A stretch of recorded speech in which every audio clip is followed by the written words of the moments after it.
Okay, so now we're going to do a different kind of problem with the roots.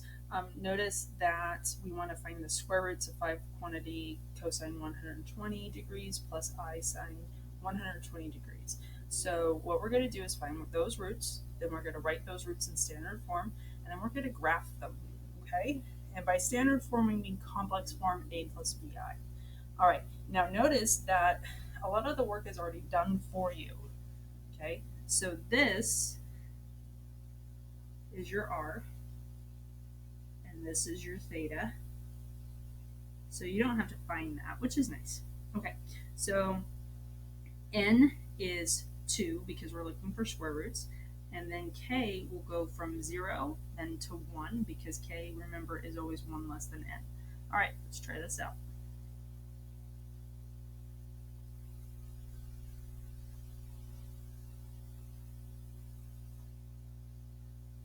So square root of 5.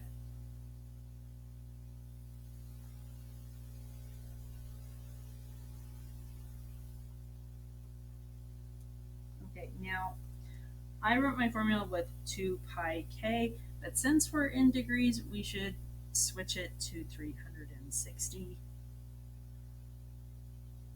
Careful of that. It's kind of one of those things that folks tend to forget about because it's a formula and you start doing things a little bit automatically.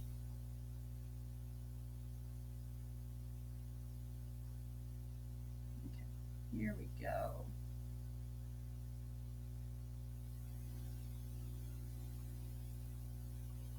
So since it's 0,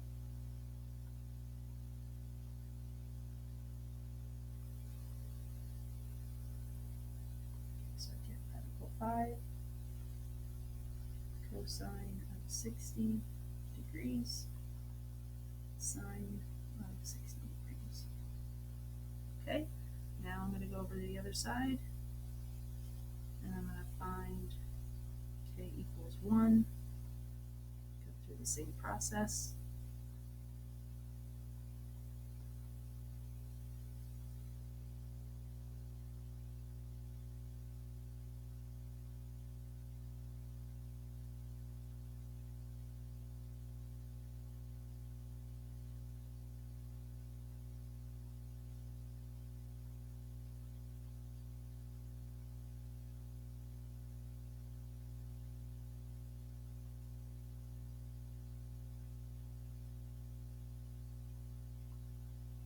So 120 plus 360 divided by 2. Let's see what that is.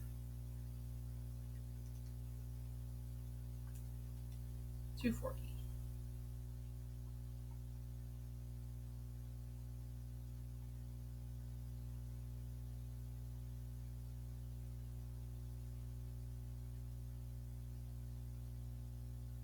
Okay, so now you have your z1 and your z0, so let's put them both into our standard form.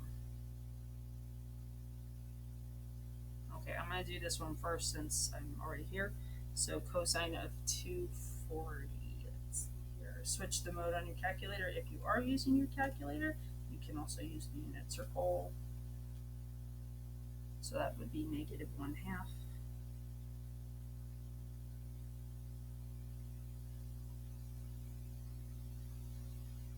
And sine of 240. Again, if you're using your calculator, make sure that you are in the appropriate mode. So that's going to be negative radical 3 over 2. So my standard form is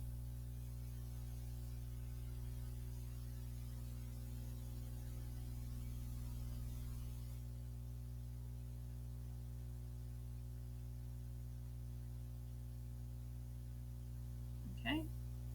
And let's go over here and do this one.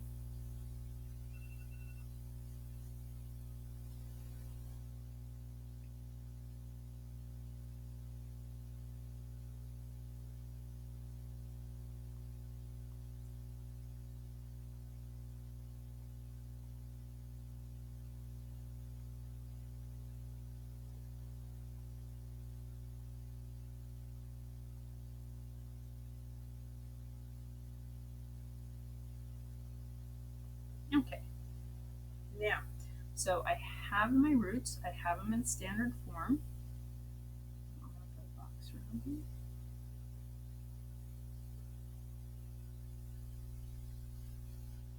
Okay, so now I have to graph them. Okay, and for this type of graph, it just has to be kind of a sketch. It doesn't have to be exactly perfect. Okay, so I noticed that one of them is positive, positive, the other's negative, negative. So that's going to put me in quadrant 1 and in quadrant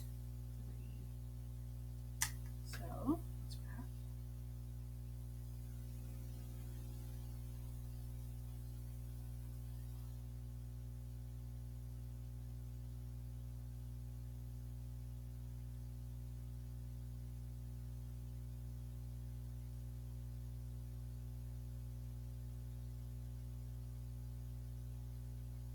And if you want to get a decimal approximation, that's by 2. So radical 5 divided by 2.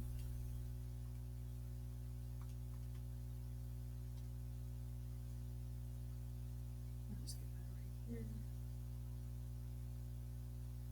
And notice that it's a reflection.